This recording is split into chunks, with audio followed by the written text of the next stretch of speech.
여러분 안녕하십니까? 5월 10일 토요일 모닝앤 울산 시작합니다. 울산 북구 강동과 경북 경주 경기 지점에 위치한 북구 신명동 일원에 추진되어 오던 관광단지 개발 계획이 마침내 울산시로부터 관광단지로 지정돼 본격적인 사업이 가능하게 됐습니다. 기존 강동 관광단지와 함께 울산 강동 일원 관광 개발의 기폭제가 될 것으로 기대됩니다. 전우수 기자가 보도합니다. 지난해 1월 울산해양관광단지라는 명칭으로 시작된 북구 신명동 일원의 관광단지 개발 사업이 울산시로부터 관광단지 지정을 받으면서 본궤도에 오르게 됐습니다. 새롭게 지정된 관광단지의 명칭은 지역적 특성을 반영한 웨일즈 코브 울산관광단지. 웨일즈 코브 울산관광단지는 가족 중심의 체류용 관광 수요를 목표로 총면적 150만 6천 제곱미터의 부지에 전액 민간 자본 7,445억 원이 투입됩니다. 사업 주체는 지난 2월 컴패니언에서 법인명을 바꾼 울산관광단지 주식회사. 이 회사는 앞으로 관광시설과 투자, 관리 계획 등이 포함된 조성계획을 수립하고 울산시와 북구청 등과 조성계획 승인을 위한 협의를 진행하게 됩니다. 올 연말까지 이 조성계획을 수립해서 북구청과 시청에 승인을 득하고 내년 상반기에 공사를 착공해서 2028년도 연말에 사업을 완공할 계획입니다. 현재 웨일즈코브 울산관광단지에는 다국적 호텔 기업인 하얏트 호텔 208실과 284실 규모의 콘도와 포레스트리움, 600실 규모의 노인복지시설인 얼라이브 센터, 스피드 테마파크, 18홀 대중제 골프장 등이 조성됩니다. 울산관광단지 측은 이 가운데 수요가 많은 골프장을 가장 먼저 조성하고 2028 국제정원박람회 개최에 맞춰 호텔도 운영에 들어간다는 방침입니다. 웨일즈코브 울산관광단지 지정으로 북구 강동 일원에 함께 추진 중인 다른 관광개발 사업도 한층 활기를 띨 것으로 기대됩니다. 현재 북구 강동에는 강동 롯데 리조트와 JSH 호텔 앤 리조트 사업이 추진 중입니다. 이 가운데 강동권 관광개발의 선두주자였던 롯데는 리조트 조성 사업 명칭을 시사이드 복합휴양지구로 변경한 상태로 현재 숙박시설과 워터파크 조성 공정률이 45%를 보이고 있습니다. 또 포로로 테마파크에서 업종을 호텔 사업으로 변경한 주식회사 재상은 호텔과 생활 숙박시설이 핵심인 JSH 호텔 앤 리조트 개발 사업을 추진 중이고 지난해 말 울산시 건축심의를 통과하고 오는 6월 중 착공을 검토 중에 있습니다. JCN 뉴스 전우수입니다. 국민의힘 남구갑 출신 지방의원들은 어제 오전 실회 프레스센터에서 김상욱 의원의 탈당과 관련해 기자회견을 갖고 유권자와 당을 기만한 정치적 배신에 대해 공개 사과할 것을 김 의원에게 촉구했습니다. 이들은 김상욱 의원은 탈당 직전까지 단 한 번도 지역을 찾아 사과하거나 입장을 밝히지 않았고 마지막까지 정치적 쇼와 자기 과시로 일관한 행태를 보였다며 더 이상 오만한 훈계와 기만을 멈출 것을 주장했습니다.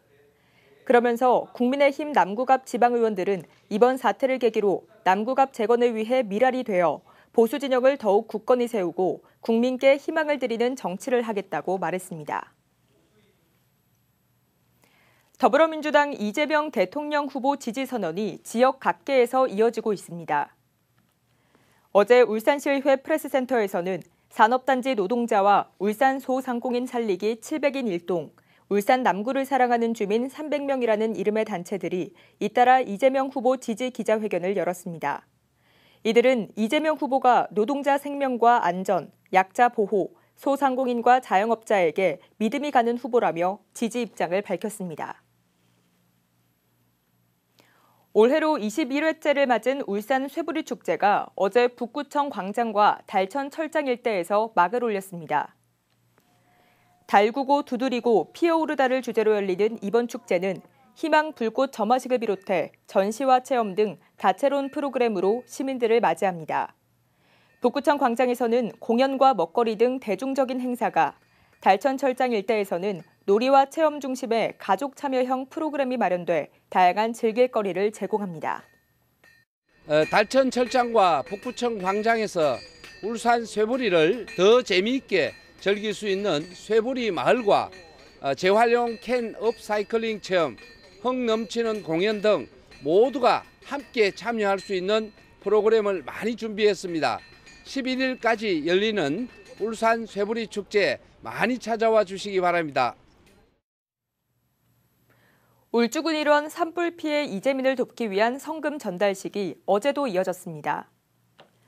민주평화통일자문회의 일본지역회의 손영태 부의장은 어제 오후 시장 접견실에서 김두겸 시장과 최종성 대한적십자사 울산지사 회장이 함께한 가운데 일본에 거주하는 400여 명의 민주평통 일본지역회 회원들이 모은 산불 재난구호와 복구 지원비로 1,500만 원을 대한적십자사 울산지사에 전달했습니다. 한국공인중개사협회 울산시회도 원충호 시회장 등 구군별 회장이 참여한 가운데 울산사회복지공동모금회에 500만 원을 산불 피해 이재민을 위한 성금으로 전달했습니다. 울주군의회가 복지 증진과 민생 관련 현안 해결을 위한 의원 발의 조례 재개정안 3건을 입법 예고했습니다. 각 조례안은 온산읍 주민들의 온산문화체육센터 사용료 감면율을 기존 20%에서 50%로 확대하는 내용과 치유농업 육성, 그리고 30면 이상 공영주차장에 1명 이상의 국가유공자 우선 주차구역 설치 등의 내용이 담겼습니다. 해당 조례들의 입법 예고 기간은 오는 12일까지로 13일부터 열리는 울주군의회 임시회에서 심의될 예정입니다. 북구 정신건강복지센터가 봄철 자살 고위험 시기를 맞아 자살 예방을 위한 집중관리에 나섰습니다. 센터는 공공기관 등에 자살 예방 현수막과 가로 등 배너를 설치하고 번개탄과 농약 판매업소를 대상으로 간담회를 여는 등 자살 고위험군 조기 발굴에 힘쓸 예정입니다. 한편 최근 5년간 자살 사망자 가운데 42%가 봄철에 발생한 것으로 나타났습니다. 현대자동차 이동석 대표이사가 인구문제 인식 개선 릴레이 캠페인에 동참했습니다. 보건복지부와 한국보건복지인재원이 공동 주관하는 인구문제 인식 개선 릴레이는 인구 감소와 고령화 문제에 대한 사회적 관심을 환기시키기 위해 지자체와 공공기관, 기업 등이 릴레이로 진행하는 캠페인입니다. 박천동 북구청장의 지목을 받았던 이동석 대표이사는 다음 챌린지 참가자로 문용문 금속노조 현대차 지부장을 지목했습니다. 석유화학산업의 부진으로 수소 공급량이 줄어들고 있는 가운데 수소 차량 등 수소 소비는 늘어나고 있는 추세인데요. 이런 가운데 주 업종을 나일론 원료인 카프로락탐에서 수소 산업으로 전환한 울산 기업 카프로가 울산의 국내 최대 규모의 수소 출하센터를 구축해 본격적인 운영에 들어갔습니다. 울산이 수소 도시로 한 걸음 더 도약하는 계기가 될 것으로 기대됩니다. 박영훈 기자가 보도합니다. 수소를 이송하는 튜브 트레일러가 압축된 수소를 충전하기 위해 공장 한켠에 놓여 있습니다. 온산 국가산업단지 내 카프로 3공장 부지에 들어선 카프로 수소출하센터입니다. 총 사업비 500억 원을 들여 지난 2월 착공해 공사를 모두 마치고 이번 달부터 본격적인 운영에 들어가게 됐습니다. 센터의 수소 출하 규모는 시간당 1.78톤, 일일 약 43톤으로 이는 국내 최대 규모입니다.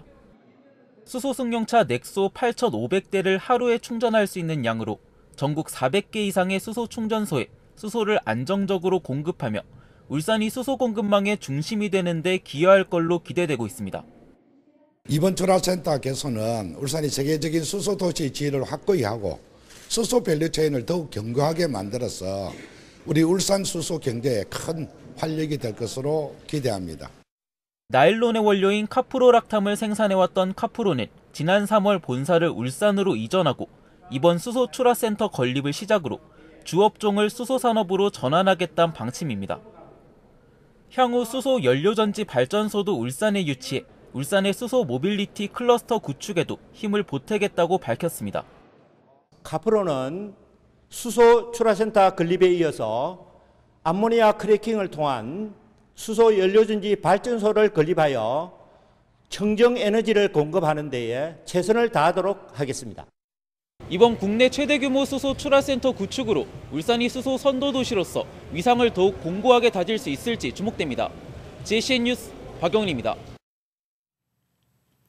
HD 현대중공업이 근로자 작업 환경 개선과 안전문화 강화를 위해 울산 공장의 보이는 안전 프로젝트를 추진합니다. 이 프로젝트는 준공 50년이 넘은 공장에서 발생할 수 있는 각종 사고를 줄이기 위해 전반적인 시설 개선과 시각적 안전 효과를 높이는 사업입니다. HD현대중공업은 블록 조립과 용접이 이루어지는 선각 공장을 개선한 데 이어 대피로와 낙후된 휴게시설 등도 새롭게 정비했다고 밝혔습니다.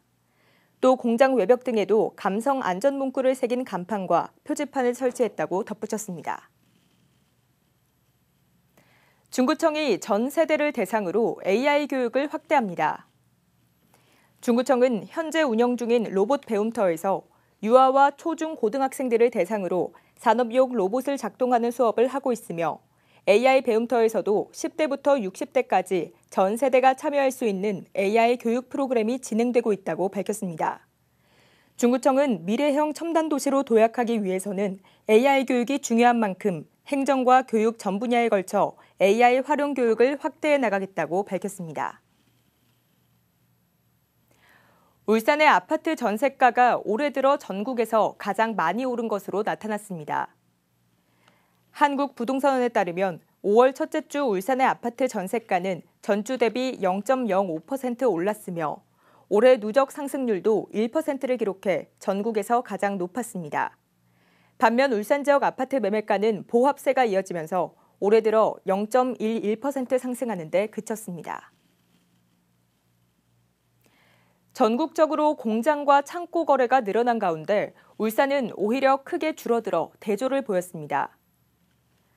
상업용 부동산 종합서비스 업체 알스퀘어가 국토교통부 실거래가를 분석한 결과 지난 3월 전국의 공장과 창고 거래 건수는 489건으로 전달 대비 5.4% 증가했습니다. 반면 울산은 이 기간 공장과 창고 거래가 33.3% 급감하며 전국에서 가장 큰 감소율을 보였습니다. 울주 선바위도서관이 10년 만에 새 단장에 나섭니다. 울주구는 어제 선바위도서관 리뉴얼 실시 설계 최종 보고회를 열고 도서관 1층에 개방형 독서 공간을 조성하고 어린이 자료실과 전체 화장실 16곳을 리모델링한다고 밝혔습니다. 시설 개선 공사는 오는 7월 중순부터 11월 말까지 진행됩니다. 이에 따라 7월 중순부터 8월 초까지는 도서관을 전체 휴관하며 8월 초부터는 정상 운영됩니다. 동구청이 아프나이 돌봄센터 토닥토닥의 이용 활성화를 위해 다음 달부터 서비스를 확대합니다. 이에 따라 아프나이 돌봄센터 토닥토닥은 기존 병원 진료 동행과 병상 돌봄에 더해 초등학생 건강검진 병원 동행 서비스도 추가로 지원할 예정입니다. 또 병원 진료 후 3일 이내 비전염성 질환으로 확인될 경우에는 단독 병상 돌봄 서비스도 제공합니다. 울산시는 어제 울산 문예회관 소공연장에서 시와 구군 공무원 150여 명을 대상으로 2025년 렉처 콘서트를 개최했습니다. 렉처 콘서트는 강의를 의미하는 렉처와 음악 공연을 뜻하는 콘서트의 합성어로 풍부한 음악적 해설을 담은 강연과 음악 공연이 함께 어우러진 명품 교육을 의미합니다. 어제 교육에서는 샌드톡 샌드아트 윤여정 대표의 샌드아트 공연과 오상우 기타리스트의 일상을 에너지로 바꾸는 음악 이야기, 표정 국악 그룹 비단의 보컬 이설아의 표정 국악 공연을 선보였습니다. JCN 모닝앤 울산 마칩니다. 함께해 주신 여러분 고맙습니다.